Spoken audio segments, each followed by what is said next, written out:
how much are you expecting to grow Tag Heuer in the next couple of years? What are people buying? Do they want the smartwatches and the luxury watch, or they want one or the other? Good morning. First of all, thank you very much for inviting me this morning. So it's a great question. And we started in the smartwatch world in 2015. And initially, it was a defensive move. What impact will this market have on traditional watches?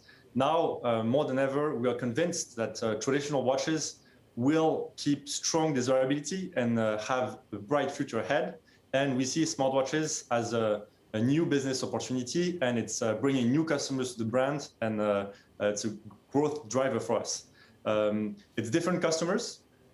We engage on the long term with smartwatches, but it's also a way to engage for the brands, and eventually our smartwatch owners are also interested in purchasing a mechanical watch from us. Frederic, I think I was looking at some of the reports, and actually Tag Heuer ranked number 9 globally, I think for last year or the year before in terms of sales. So what's your ambition mid to long term? How much do you want to grow? How much bigger do you want to be? Or is it too big than too mass market? The growth on traditional watch markets comes more from value than from volume. And it's true that if you look on the past 10 years at the exportation from Switzerland, the volume have been decreasing. But overall, the value has been increasing, and we're investing a lot ourselves also on the quality, perceived value, desirability of our icons to grow little by little through value on the traditional watch business. The smartwatch business is growing much more. And even in 2020, in a crisis year, it grew by over 20%, and even the leaders 30 to 40%. And we are seeing this dynamic also in our brands. So continuing to grow and solidify our position in the mechanical watch business, but complementing it with strong growth on the smartwatch business. That's the ambition.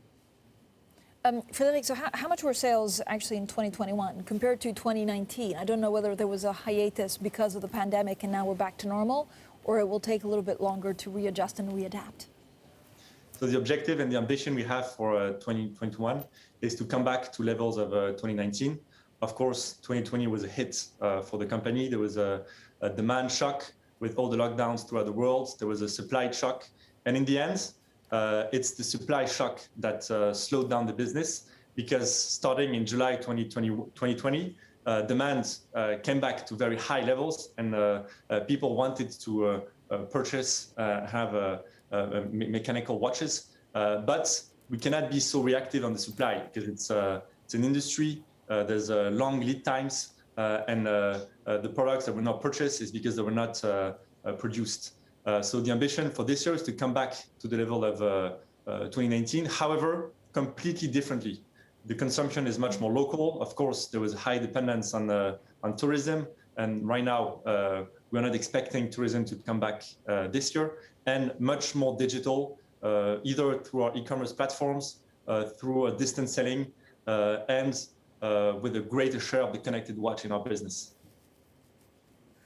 Frederic, where do you see the most demand coming from? So is it Asian customers that actually want to buy some of your products? Is it the US? Is it Europe? And how will that change in the next 3 to 4 years?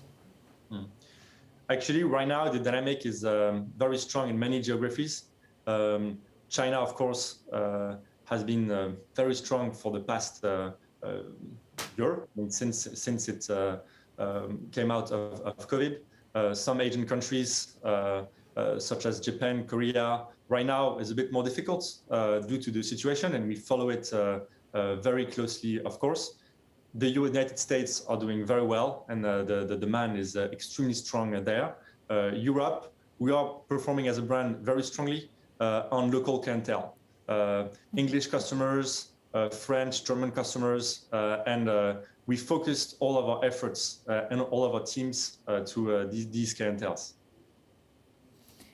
Frederic, what's your biggest concern, or what's your biggest challenge, I would say, in the next 12 months? So we hear about luxury products, or not having access to the right supply chains, or I don't know whether there are parts that you need to making a watch that are actually quite scarce, and whether that's your concern, or is it pricing?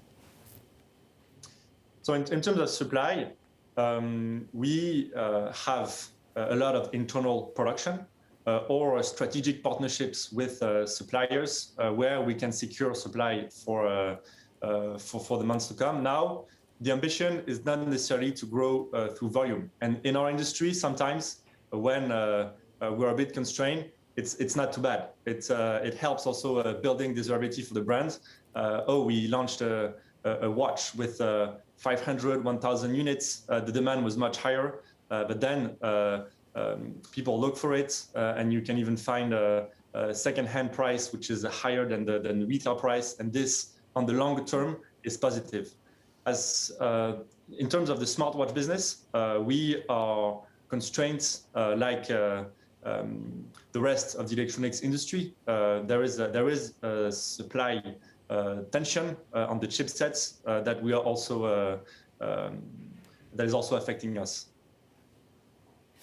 Frederic, what does a smartwatch, a Tag Heuer smartwatch, actually look like? I've never seen one. Now I'm so intrigued. Does it have, I guess it doesn't have any noise. How different is it to some of your rivals? So it's, of course, very different from a mechanical watch and very different from the rest of the smartwatch industry. One of our main differentiator is design. We invested on the silhouette, on the design of the case, taking some watchmaking codes, materials, fine materials such as stainless steel or titanium, a ceramic bezel. We invested a lot also on the software and the design on the watch faces, making sure there's different styles that go with the watch and versatility. Of course, interchangeability on the straps. So I am currently wearing one actually with one of our watch faces that really retakes some of the mechanical designs. Now, this is the differentiator, but we invest a lot also on the technology. Yeah. I believe it's very important that it works well, it brings value to the customers on a daily basis through some pillars, productivity being one of them. We invest a lot on the world of sports, and this is one of our differentiator. We have a leading experience in golf with 40,000 golf courses in the database and best-in-class features. We're also investing on running, cycling. We recently launched swimming as a new sport, and now more and more in the wellness and health space as well. Frederic, I know there was also quite a lot of sponsorship deals, and recently you did something with Naomi Osaka, which then decided to no longer play for health reasons, for mental health reasons, for a bit. What was your reaction actually to her announcement as a lead sponsor? So we support our athletes in victories and also in moments of difficulty, and I think that's very important. Of course, we were very close to her to understand how she was doing, and we very rapidly communicated to show our support to Naomi, and we're looking forward for her to come back strong, and we believe she will very soon. How do you choose your athletes? How much work and preparation and picking do you need to do? So first of all, we have sports in which we are very present. One of them being motorsports. It's historic for the brands. Historically, Tag Heuer was manufacturing stopwatches, professional stopwatches, before going in the wristwatches territory, and entered wristwatches through chronograph and the notion of timekeeping.